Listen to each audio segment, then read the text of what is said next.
Hello, in this video I'm going to show you how to unmute yourself in Google Meet.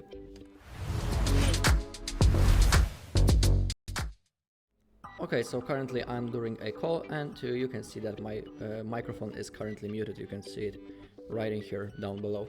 Now to unmute yourself, simply click on the microphone icon, and now you can see that my microphone right in here is registering my voice, so everything is working properly. If you want, you don't need to tap on this button. You can always use the shortcut.